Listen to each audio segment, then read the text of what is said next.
Equitativo, así calificó el presidente Sánchez Serén el nuevo impuesto que busca asegurarle al gobierno dinero para combatir la delincuencia. Ahora, esta palabra viene de equidad, que significa ánimo que mueve a dar a cada uno lo que se merece. En este caso, este impuesto es lo que cada salvadoreño se merece, de acuerdo al presidente Sánchez Serén. Hablamos de todo salvadoreño que tenga servicio telefónico y o de Internet. La premisa es que en una república se debe garantizar la vida, la libertad y la propiedad. Las pandillas y la delincuencia atentan contra todo lo anterior, por lo tanto, son todos los salvadoreños los que deben costear parte de su derecho a la vida, a la libertad y a la propiedad.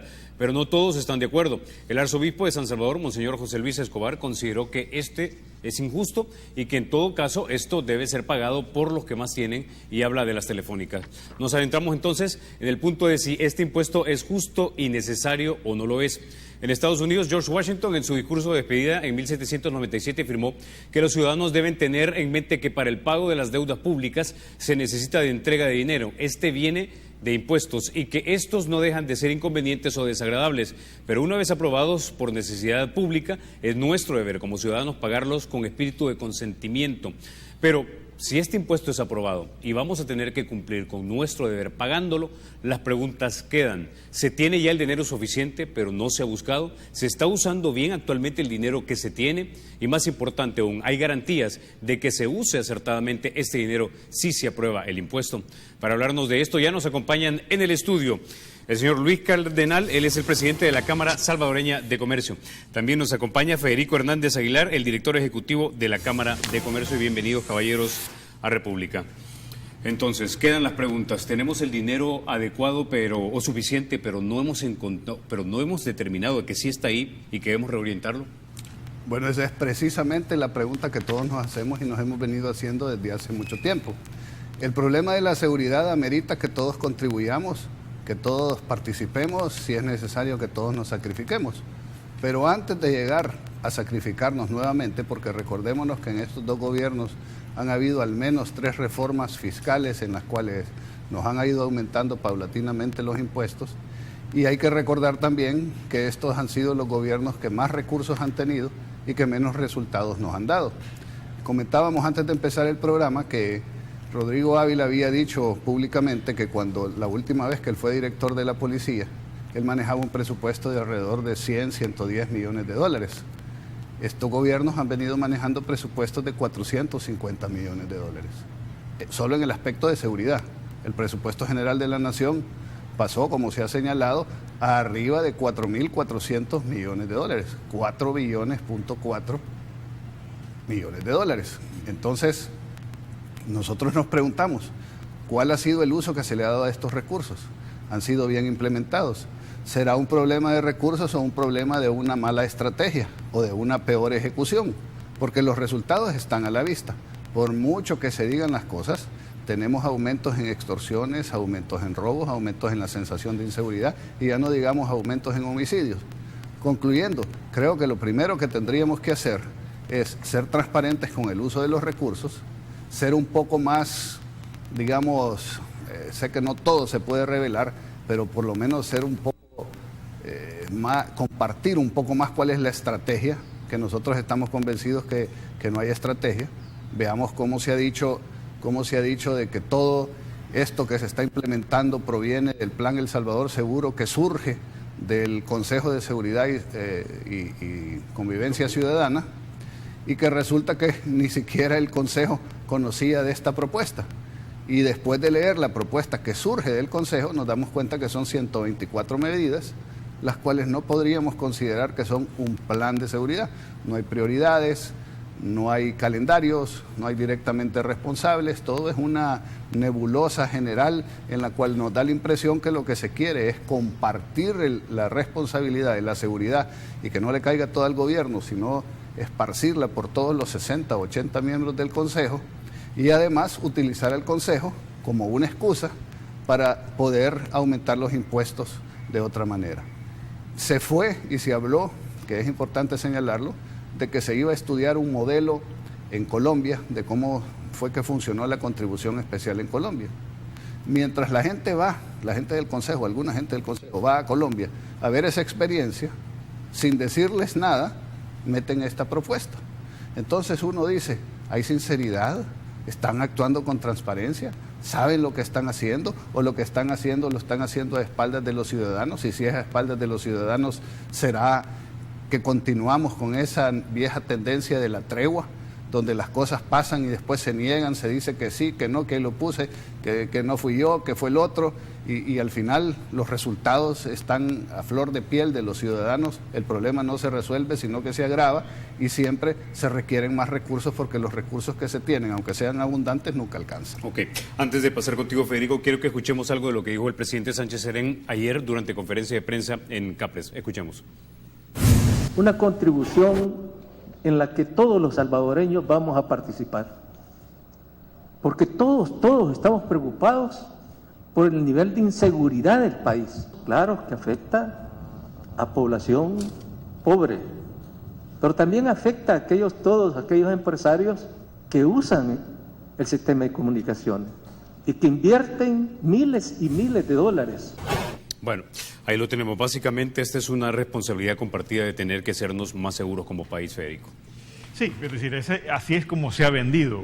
De hecho, ha habido incluso hasta confusión de cómo se le ha vendido a la población, ¿verdad? Primero se ha hablado de una contribución especial, pero luego se ha hablado de una contraprestación, porque es lógico, si tú vas a pagar 10% más sobre una factura sobre la cual ya pagas IVA, puede haber doble tributación. Entonces, para evitar ese tema, te hablan de una contraprestación.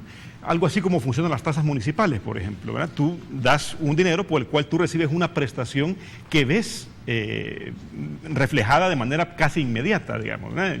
Yo pago una tasa para que la alcaldía me recolecte la basura cerca de mi casa, y yo lo veo día a día que en efecto esa tasa está teniendo esa contraprestación. En este caso en particular, ¿cuál va a ser la contraprestación? Es lo que yo me pregunto. ¿Y cómo lo voy a medir yo como ciudadano, ya que me están quitando 10% más de mi factura? Te pongo un ejemplo que a mí me llamó mucho la atención, que en uno de los considerandos del proyecto de ley, fíjate tú qué interesante, dice que los beneficios de la contribución especial para los obligados a su pago se concretarán en la facilitación de sus actividades económicas, la creación y conservación de oportunidades de trabajo, el resguardo de sus propiedades y el mantenimiento o incremento de su valor, entre otras. ¿Cómo voy a medir yo eso? Eso significa que si cuando ya está en vigencia esta ley de contribución especial, a mí me asaltan, he perdido mi contraprestación, pues puedo demandar al Estado entonces por no darme el servicio que me ha prometido, que me tiene que dar por este dinero que va a sacar de mi bolsillo. Y como bien decía el presidente cardenal Carlos, aquí el problema, al final, tú lo mencionabas al principio, y es una pregunta básica en esto. Si yo voy por la calle y un amigo mío me pide un préstamo, yo le digo, claro, con mucho gusto. Lo primero que le voy a decir, ¿para qué lo querés? ¿Verdad? Digamos, es la pregunta espontánea que sale. Y si me dice, bueno, ¿me lo vas a dar o no? Sé solidario conmigo, hombre. ¿Verdad? No, pero mira, hace poco te di otro préstamo, ¿qué lo hiciste? Porque obviamente algo anda mal, porque el dinero no te está alcanzando. Decime cómo invertiste lo que te di anteriormente. Hemos pasado ya 3 reformas tributarias en 6 años y medio. Y en cada reforma tributaria, Carlos, los gobiernos nos han dicho exactamente lo mismo. Vamos a tener más seguridad y la situación económica va a mejorar. Siempre nos han dado la misma promesa. Y han sido ya 3 reformas tributarias, aparte, por supuesto, de este tipo de incrementos impositivos, que son un poco sueltos, digamos, en medio de todo esto. Y no vemos que la cosa mejore, al contrario, tiende a empeorar. Hoy tenemos más muertos diarios que en toda nuestra historia, incluso si lo comparamos con la guerra civil. Hombre, ¿qué está pasando? Algo no está funcionando. Y no nos han demostrado que ese barril en el que estamos metiendo esa plata tiene o no tiene fondo. Si a mí no me demuestran que ese barril tiene el fondo que tiene, ¿con qué confianza como ciudadano voy a seguir sacando de mi bolsillo para darle a este gobierno que ha mostrado tanta ineficiencia en estos temas? Ahora, tengo entendido que funcionarios del gobierno del presidente Sánchez Serén y también del partido de FMLN manejan el término o la idea de que todavía necesitamos subir 3 puntos porcentuales más del PIB en concepto de recaudación tributaria, si mal no recuerdo, llegar a 20%, creo que estamos como en 16 o 17, eso es lo primero. Lo segundo, específicamente, ¿qué han detectado ustedes en lo que asumen es ineficiencia en el uso de los recursos en el país? Bueno, yo tal vez en el tema porque sí, Luis Cardenal tiene una teoría con respecto a esto de la base tributaria, ¿verdad? Okay. Que por cierto no es lo suficientemente amplia, eso sí lo podemos decir con toda propiedad, ¿verdad? Creo que en este mismo programa yo traté de explicarte de cómo nos preocupa el hecho de que cada vez el sector informal vaya creciendo. De la población económicamente activa de 2.4 millones de personas, resulta que solo están en el sector formal, trabajando en el sector formal, cerca de 760,000. O sea que 1.800.000 y pico de personas se encuentran trabajando en el sector informal. ¿Esto qué significa? Bueno, que el sector formal, aunque el salario mínimo debería o ojalá pudiera ser más, pues, y que en el sector formal tienen prestaciones, tienen seguro social, tienen fondo social para la vivienda, tienen fondo de pensiones, tienen aguinaldo, tienen vacaciones pagadas, tienen otro tipo de prestaciones. En el sector informal no. El sector formal, 30% de la población económicamente activa es sobre la que recaen todos los impuestos, todos los trámites, todos los costos que le ponen a uno para hacer negocios el gobierno. Y el otro 70% pasa desapercibido. Ahí el salario mínimo se hace por conveniencia, dicen, porque si uno discute y dice, vaya, te voy a pagar tanto a la semana, y no tienen ningún tipo de prestaciones, y no pagan impuesto de la renta. Entonces, cuando se hacen los señalamientos que se hacen equivocadamente. En primer lugar, porque no toman en cuenta todo lo que se paga, ese 30% formal, no toman en cuenta todo lo que se paga, porque se pagan 62 diferentes impuestos adicionales. La gasolina tiene 3 impuestos. Se pagan impuestos a la alcaldía, a las municipalidades, que cada vez van para arriba.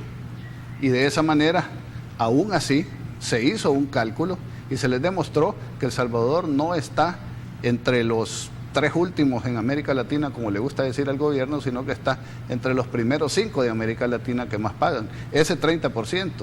Yo te mencionaba de que así aquí haces la cuenta, y lo voy a hacer de manera burda, pero se puede hacer de manera más exacta. Tú pagas el 30% de impuesto de renta, te cobran el 5% si tenés utilidades. De lo que te queda, te pagas el 13% en IVA. Después pagás cerca de 8 a 11%, depende en qué municipio estés, en impuestos municipales. Y 62 diferentes impuestos más en todas las cosas que pagas y compras. Eso suma, a la hora de terminar, arriba del 50% de lo que ganas. Tú trabajas de enero a junio para el gobierno, para que el gobierno sea solidario, para que el gobierno haga obras en beneficio de los más pobres. Tú que recibiste parte del gobierno. En estos casos no recibís ni seguridad, no recibís salud, no recibís educación, porque tú tenés que mandar a tus hijos, si podés, a una escuela privada. Ahora, entonces, señor Cardenal, si entiendo bien, básicamente la premisa de sus ideas es, bueno, si quieren subir esos 3 puntos porcentuales del PIB, en lugar de cobrarle más a los que ya pagan o lanzar un atarrayazo como un IVA o como un impuesto a las telefónicas o a los consumidores de las telefónicas, debería agrandarse la base tributaria. Correcto. Eso por una parte. Aparte, por supuesto, del tema de la transparencia, ¿verdad? Y la rendición de cuentas. Es decir, aquí pasamos, Carlos, los 5 años de la administración Funes pidiéndole un plan de seguridad y nunca lo presentó. O sea, pasamos 5 años sin plan de seguridad, por lo menos nadie lo conoció, nosotros no lo conocimos. Y pasamos los 5 años de la administración Funes pidiéndoselo. Nunca nos lo dieron y estábamos en varias mesas ahí participando para ver cómo sacábamos adelante este tema. Y dándoles aportes. Y dándoles aportes además, por supuesto, ¿verdad? El último fue el del alcalde Giuliani. Se habían hecho 2 anteriormente de parte de la Cámara de Comercio e Industria de El Salvador. Pero es que además, fíjate, se pide sacrificio a la población, que nos sacrifiquemos por el tema de responsabilidad. Y en este momento nos estamos desayunando que hay diputados de todas las fracciones legislativas que aparecen con unas desproporciones en sus declaraciones patrimoniales increíbles. Se fue el señor Cifrido Reyes de la Asamblea Legislativa y nunca dio la lista de sus asesores. Y siguen sin querer darla. Y ese es el partido oficial también. En este momento, $4,000 por cabeza de diputado en bienes de consumo, por favor. Al mes. Y al mes, ¿dónde está el sacrificio? Y el sacrificio, bueno, y hablemos del pastel publicitario.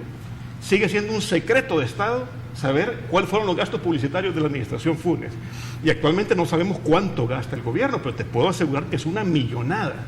¿Dónde está el sacrificio de uno de estos funcionarios que aparecieron ayer junto con el presidente diciendo, miren, de esta tajada de millones que damos en el tema de publicitario, esto es lo que nosotros nos vamos a sacrificar por el tema de seguridad?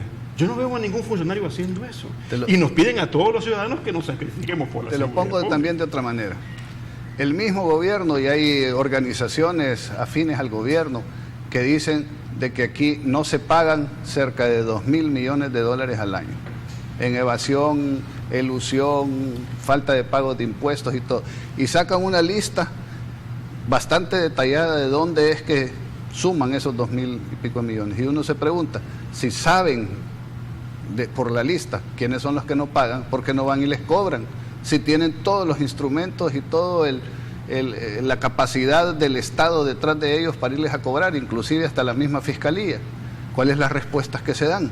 Bueno, sacar una lista de morosos que ya quedó evidenciado que era una lista falsa, nada más con fines propagandísticos de desprestigio, en la cual solo eran 100 y pico de millones, no los 3.000 millones que decían que se debían, en un periodo de cerca de 12 o 15 años que sacaron la lista, y que eran 110 millones de la gente que tenían que cobrarle, y muchas de esas personas o empresas ya habían quebrado, habían muerto o lo que sea. Pero vaya, dicen que conocen de dónde es, ¿por qué no van y cobran? ¿Por qué no consiguen el dinero por ahí? ¿Por qué no amplían la base tributaria? Porque eso les cuesta esfuerzo, porque es mejor ir de cacería al zoológico e ir a traer a los que ya pagan. Pero no se están dando cuenta que los que ya pagan estamos siendo asfixiados, que ya no podemos continuar soportando sobre nuestros hombros esa cantidad de cargos que nos hacen, y además la tramitología que cada día se incrementa en el gobierno y hace más difícil funcionar a cualquier empresa. ¿Cuál es la demostración? No es que lo diga yo, la demostración económica se ve en que somos el país de menor atracción de inversión nacional, dicen ellos, diciendo no sea mal salvadoreño, va a invertir por fuera, pero son pocas las empresas que tienen esa capacidad.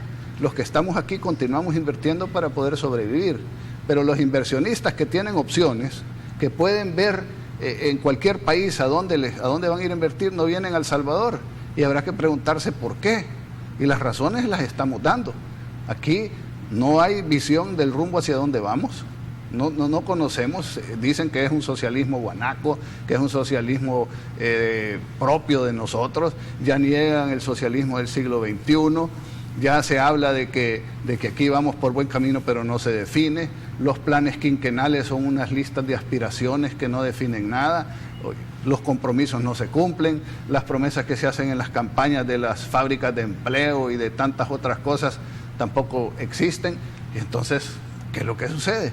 Pues la inversión no viene. Si no viene la inversión no hay crecimiento, si no hay crecimiento no hay empleo, no hay oportunidades para los salvadoreños, y el país se va directo a un precipicio, a un barranco. Entonces el gobierno tiene que meditar estas cosas, y los ciudadanos tenemos que meditarlo para no permitir que nos sigan engañando y nos sigan llevando por un rumbo que no es el que más nos conviene. Ok, como dice, nos quedamos, vamos a la pausa. Cuando regresemos vamos a hablar un poco también de pensiones. Ya volvemos.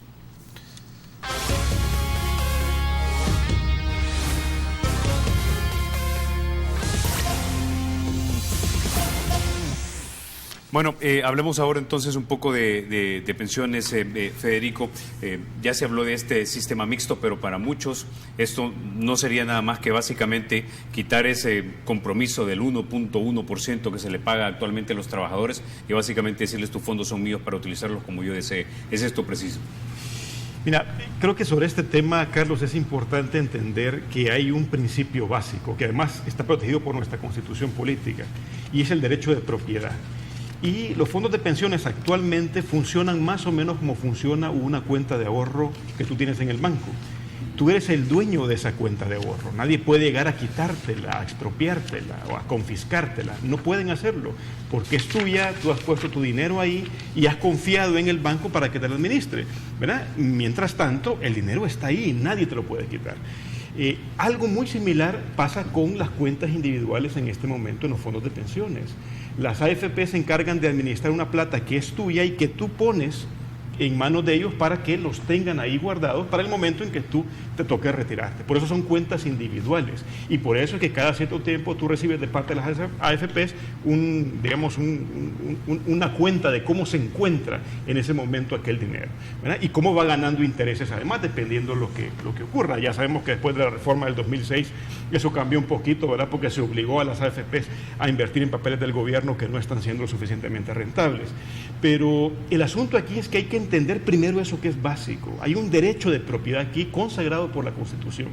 Entonces, no es tan fácil que solamente el gobierno, de un atarrayazo, una ley, dice, bueno, aquí firmamos y este dinero pasa ya a ser manejado por el Estado. No, no es así.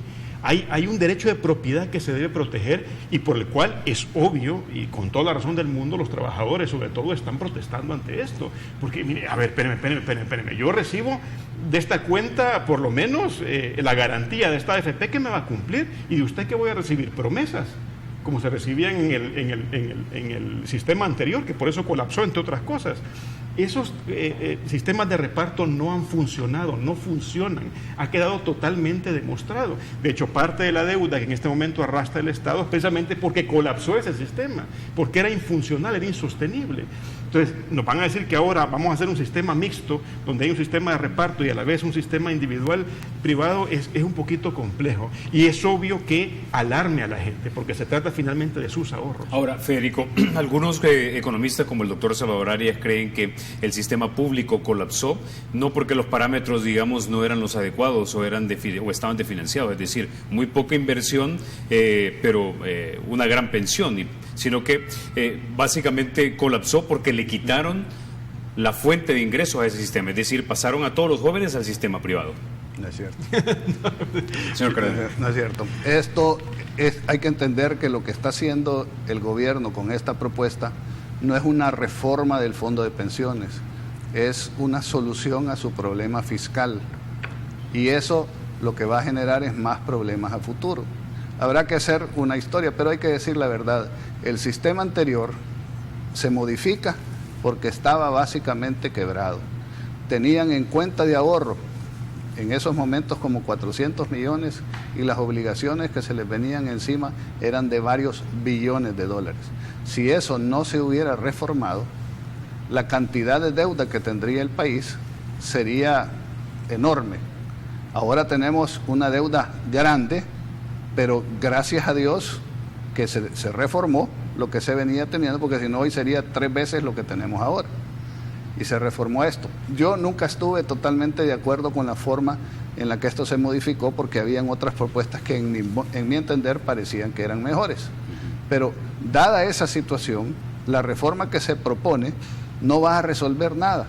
Lo que va a hacer es le va a quitar 4.700 millones de dólares al fondo de pensiones de los 8.000 que tiene y se los va a llevar el Estado. Con eso el Estado borra esa deuda, borra en más o menos 5.000 millones de dólares su deuda que tiene, la esconde, ocupa ese dinero para probablemente programas electorales que le consigan votos y va a dejarle al siguiente gobierno o a los siguientes gobiernos el gravísimo problema de dónde se consiguen esos recursos.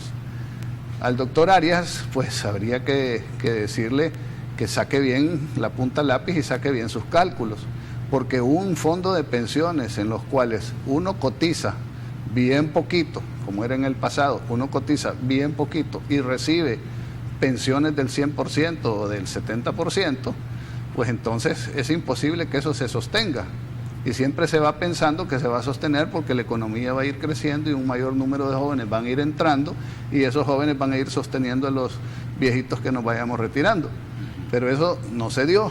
Tuvimos la guerra, la economía se contrajo, tuvimos otra serie de problemas económicos que dieron al traste con esa posibilidad. Pero los números no cuadraban y había que modificarlo. ¿Qué cosas complican todavía más la reforma de pensiones que se hizo? Bueno, una reforma que hizo el presidente Flores, en la cual trató de compensar o balancear algunos de los que se estaban retirando y que se habían pasado de un sistema a otro y que salían perdiendo porque no recibían la cantidad que se les había prometido. Pero después el presidente Saca aumentó que las prestaciones que se le iban a dar a los pensionados iba a ser una pensión del 70% de su salario, cuando no habían contribuido suficiente para poder sostener una pensión de esa naturaleza. Entonces, ante esas situaciones que se dan, que creo yo que algo pueden haber sido algunas por justicia y otras por populismo, el sistema de pensiones se complica todavía más. Entonces, la solución que tendría que buscarse, y esto hay que ser sincero, a nadie le gusta decirlo, yo voy a ser quizás el pájaro de mal agüero al señalarlo, pero para esta reforma de fondo de pensiones no van a haber soluciones alegres. Aquí van a tener que aumentar la edad, van a tener que aumentarse la contribución o va a tener que disminuirse las prestaciones. O el Estado tendrá que ver cómo nos vacuna por otro lado para poder conseguir los recursos para podérselo dar a la gente. Pero esta propuesta que hace el gobierno, lo que está haciendo, como señala Federico, es adueñarse de los ahorros de los trabajadores para resolver ellos un problema fiscal. Y un problema fiscal al que hemos llegado en gran parte por irresponsabilidad de siempre estar gastando más de lo que se ingresa. Ahora, Federico, entonces, con el actual sistema de pensiones que tenemos, si las soluciones no serán alegres, pero siempre en el marco de este actual sistema. Entonces, deberíamos completamente eliminar este sistema, crear un nuevo sistema privado que, digamos, garantice que si vas a prestar el dinero, lo prestes a una tasa justa, que se pueda invertir en fondos, en bonos que no sean solo los bonos del gobierno, sino tal vez bonos nacionales o en el aeropuerto de Comalapa o en fondos internacionales donde hay una rentabilidad mayor para que crezca tu cuenta. Y la siguiente pregunta es, ¿tiene que ser necesariamente privado o no nos podemos ahorrar esos 30 millones de las AFP privadas y que sea una gran AFP pública, pero que tenga el candado de no poderle prestar al gobierno, con la garantía de poder invertir afuera? Y también que te pague buen dinero si te presta, en todo caso, con buen porcentaje. Es que mira, el concepto público, lo que es de todos es de nadie, ¿verdad? Entonces, creo que el nivel de responsabilidad que puede tener una compañía cuyo prestigio, si se pone en juego al momento de arrebatar o hacerle una mala jugada a sus usuarios, corre riesgo, es mucho más, a mi juicio, es mucho más factible de que tenga éxito que uno en el cual un funcionario público que hoy está, mañana no sabemos, vaya a hacer su agosto con la plata de la gente. Es lógica la desconfianza que la gente tiene sobre esto. Ya hablábamos del tema de la transparencia, lo difícil que ha sido transparentar ciertas cosas que no deberían de ser complicadas de transparentar. Imagínate si fuera una AFP pública enorme a la que se le pongan candados y lo que tú quieras, pero que a la hora el Estado simplemente te dice, pues miren, no hay y se acabó, pues. Y no es lo que está pasando de todas formas en este momento con la gente del INPEP y el IPSFA, es lo que está pasando. Le está diciendo que no se le puede pagar y estamos hablando del sistema público, ¿verdad? Ahí tenemos dos sistemas que en este momento los podemos comparar. ¿Y cuál es el que está funcionando más? Es obvio que es el privado. Y además sobre este tema, Carlos, la misma Asafondos ha hecho varias propuestas sobre cómo conseguir mayor rentabilidad y evitar que sea el gobierno mismo el que esté obligando a que estos fondos terminen en documentos que no le generan ninguna rentabilidad a la gente, ¿verdad? Entonces, hay maneras creativas de hacerlo, pero claro, lo más fácil es caer en la tentación de irle a caer ese pisto, ¿verdad? Eso es lo más sencillo. Eso es lo más sencillo que le toca al Estado, ¿verdad? Y se están yendo por lo más fácil. Entonces hay que decirle al Estado que por favor ponga la mano en la conciencia, que se dé cuenta que esto genera muchísima incertidumbre, aumenta el nivel de desconfianza que ya es bastante alto de la población con respecto a cómo se manejan los dineros públicos. Y hombre, yo creo que en este momento lo que menos necesitamos es tener a una masa de trabajadores descontentos porque no saben qué va a pasar con su dinero. Ok. ¿Tiene algo más que agregar, señor Cardenal? Bueno, de que creo que debemos de ser responsables y que debemos de sincerarnos. Si es un problema que va a afectar a grandes cantidades de la población, pues creo que debemos de ser serios en hacer las propuestas y buscar apoyos técnicos y no soluciones políticas. Y en este caso particular, insisto, no deben de ocuparse los fondos, los ahorros de los trabajadores para resolver un problema fiscal del gobierno. Con esos 5.000 o 4.700 millones de dólares, el gobierno pretende borrar esta deuda que ya sobrepasa el 62% del PIB, que ya se deben 16.000 millones de dólares. Con eso ellos lo meterían a las arcas del Estado. La deuda de 16.000 millones de dólares bajaría a 10.000, a 11.000. Con eso se reduce el porcentaje de deuda, la economía luce, digamos, un poco más sana, pero esto es artificialmente logrado, y entonces pueden continuarse endeudando de manera irresponsable en el futuro o con mayor facilidad. Y esta situación en algún momento nos va a alcanzar, y cuando nos alcance, ahí va a ser, como dice la Biblia, el momento de llorar y crujir de dientes. Ahora, el mecanismo precisamente de endeudamiento fue creado, si mal no recuerdo, ya por 2006, durante la administración del presidente Zácano, y fue una manera básicamente de poder echar mano de estos recursos de los trabajadores, porque se estaba incurriendo en 500 o 600 millones de dólares en compra de bonos europeos, si mal no recuerdo, para poder pagar las pensiones. ¿Debería eliminarse este mecanismo en un eventual nuevo sistema de pensiones privado, este fideicomiso que salga volando? Es que es que lo que debe de hacerse es que se garantice. Los fondos de pensiones deben de invertir y deben de recibir tasas de retorno de mercado, de ser posible, en inversiones que estén garantizadas ser lo más seguras que se pueda. Que eso ya lo ordenó la Sala, por cierto, en un reciente fallo, ¿verdad? O sea, ya es un mandato de la Sala de lo Constitucional y todavía no se ha cumplido ni por la Asamblea ni por el Ejecutivo. Entonces, lo que está sucediendo es que el gobierno de Saca, el gobierno de Funes y ahora este gobierno, lo que han hecho es abusivamente agarrar los ahorros de la gente y pagarles por debajo de la tasa de mercado o de lo que ellos le tendrían que pagar a otros prestamistas internacionales, cuando bien claramente ha señalado Carlos de que esto pudiera invertirse en cosas que producen. Por ejemplo, el aeropuerto, que se está demandando que se invierta para tener posibilidades de crecer y de recibir más ingresos, que es una entidad rentable, pues podría prestársele al aeropuerto. Pero no, el gobierno lo que quiere es agarrar el dinero de los ahorrantes y pagarle menos del 1%. O el 1 o un cuarto por ciento cuando le paga a los inversionistas extranjeros cerca del 6%. Entonces el rendimiento de esos ahorros es muy bajo, es muy poco. Entonces, por supuesto, esos ahorros no van a alcanzar, cuando la persona se quiera retirar, a darle un porcentaje de su salario adecuado para poder vivir dignamente. Entonces es nuevamente un castigo, o de alguna manera, entre comillas, una palabra quizás un poco fuerte, robarle un poco los ahorros a los trabajadores.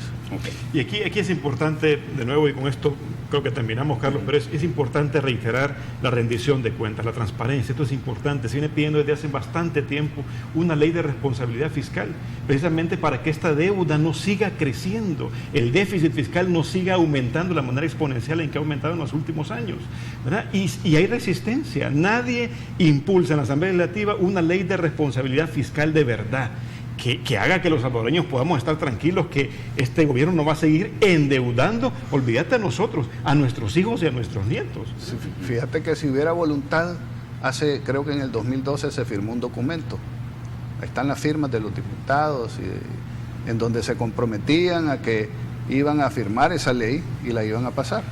¿Qué ha sucedido? No ha pasado la ley. ¿Por qué? Porque no quieren comprometerse y no quieren amarrarse o el cinturón para ser responsables en el uso de los recursos que manejan en nombre de todos los salvadoreños. Entonces eso te demuestra de que muchos de los problemas que tenemos no se resuelven porque no hay voluntad, no hay compromiso y por supuesto no hay transparencia para que nosotros podamos opinar de manera más adecuada con respecto a cuáles pudieran ser propuestas de solución a estos problemas. Ok, como dice yo, nos quedamos pausa, ya volvemos.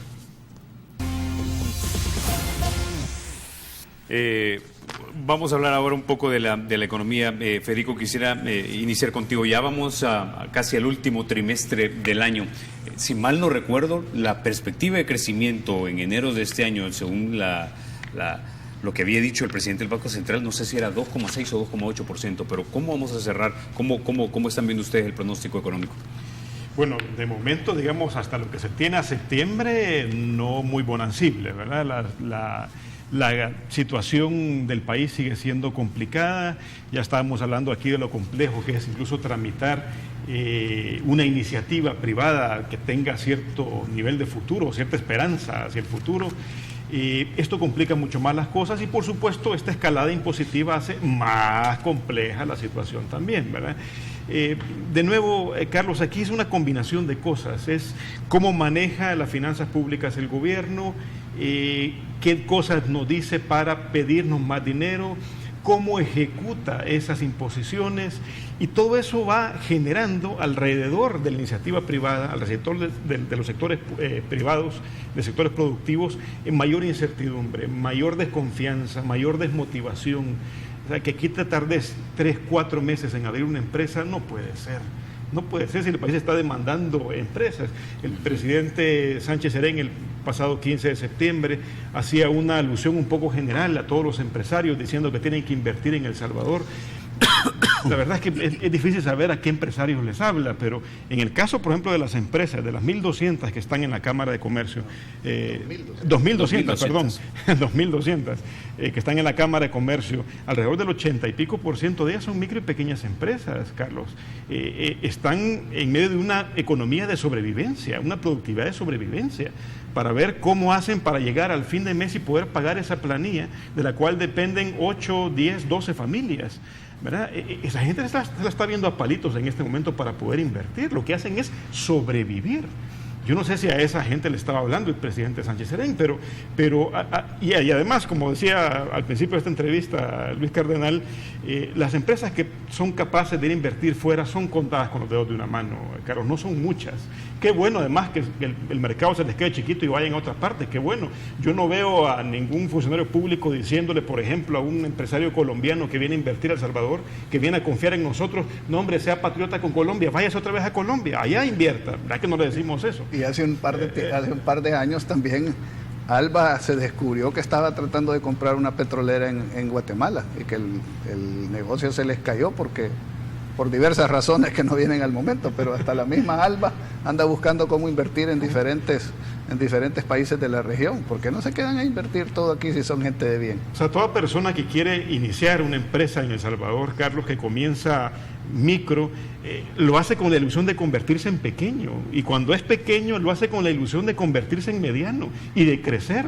Nadie invierte porque no quiera, sino que nadie invierte a veces porque no puede, porque la situación económica lo ahoga tanto, aparte por supuesto de la renta que le pagan al pandillero, esa señora que acaba de poner una plancha de pupusas ahí, si le tienen que dar el 20% de sus ganancias al pandillero de la cuadra. Pues me explico, este tipo de cosas hacen difícil la situación económica y no se presenta bien para el fin de año. Ahora, El Salvador, tengo entendido, es el país en Centroamérica que tiene menor nivel de inversión, pero hay otros 2 países que tienen casi iguales índices de violencia o de problemas como nosotros, como Guatemala y Honduras. Pero ¿en qué se diferencian los chapines, los hermanos catrachos de nosotros, que sí son capaces de atraer inversión a pesar de tener problemas bastante similares a los nuestros? Excelente pregunta, Carlos.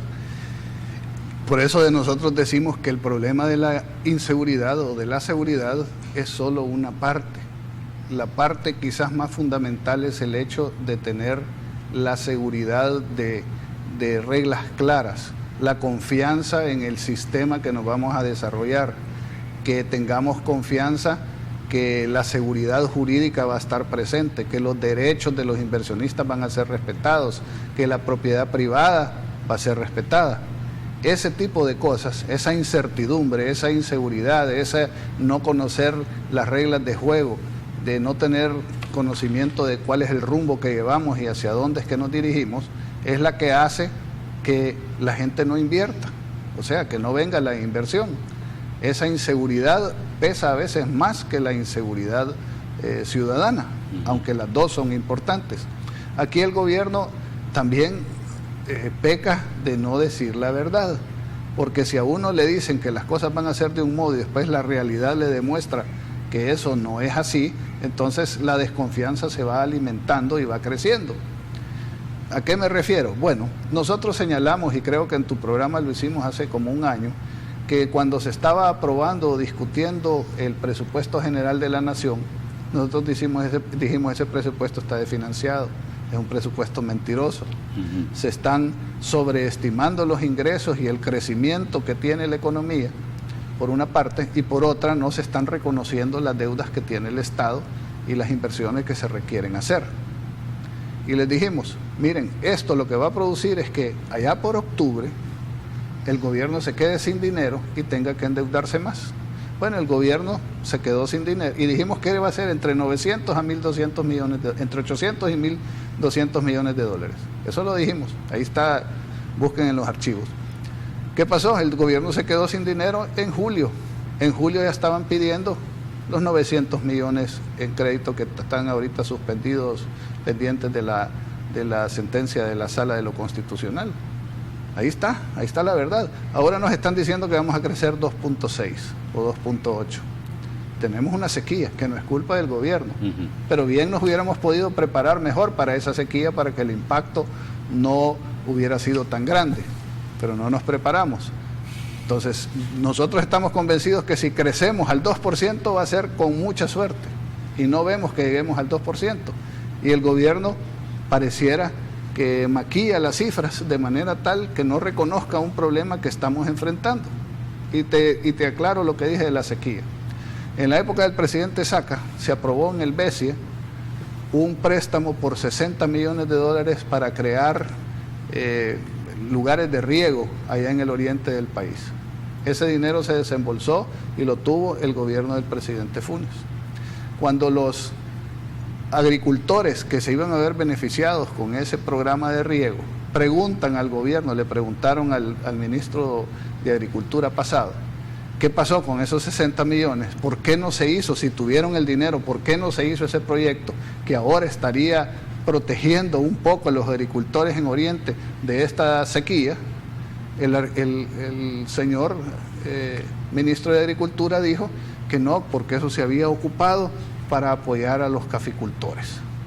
Se les pregunta a los caficultores que si recibieron esa ayuda, y los caficultores dicen, no, si nosotros le dijimos al gobierno anterior que íbamos a tener un problema de roya, y el ministro anterior se rió de nosotros y dijo que era solo el 5% del país que se iba a ver afectado, y hoy la producción de café está a la mitad, la economía concentrándose. Y lugares donde antes podíamos decir que era, digamos, el cultivo que ayudaba a sostener la agricultura y donde había trabajo y donde habían algunos ingresos mejores para los campesinos, ahora son zonas en donde hay hambrunas, porque la producción se ha venido para abajo, las fincas no se están trabajando, la roya sigue avanzando y el gobierno sigue diciendo que todo está bien. Entonces, mientras no nos sinceremos, esos mensajes los recibe la economía, los reciben los inversionistas, los reciben los emprendedores. ¿Y qué es lo que dicen? Bueno, aquí a saber qué es lo que va a pasar, aquí a saber qué es lo que está pasando, aquí es sálvese quien pueda.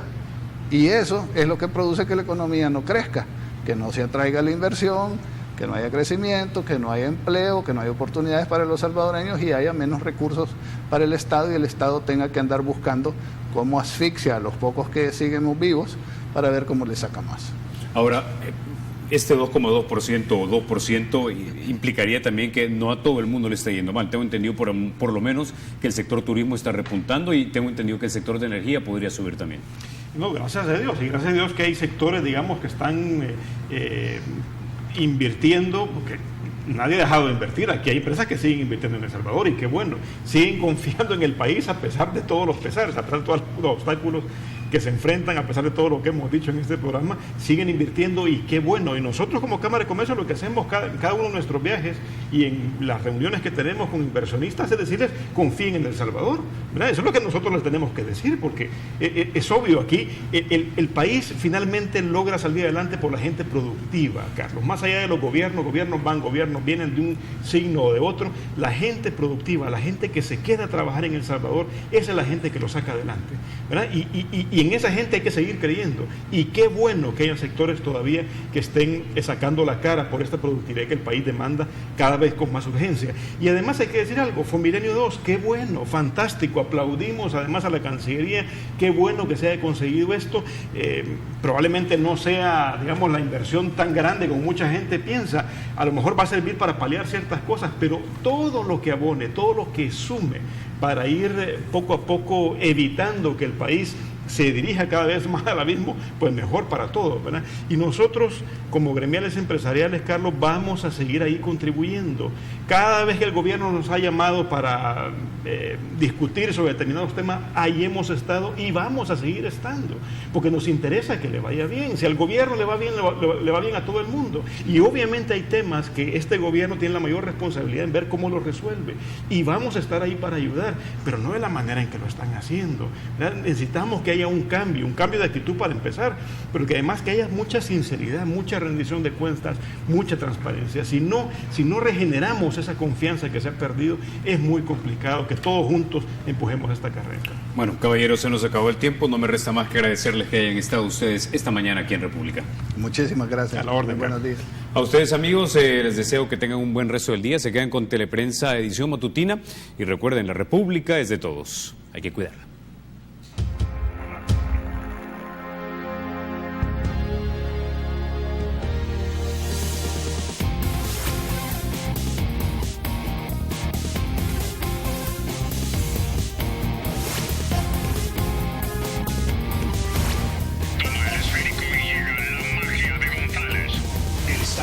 Será siempre libre e independiente y no será jamás el patrimonio de ninguna familia ni persona.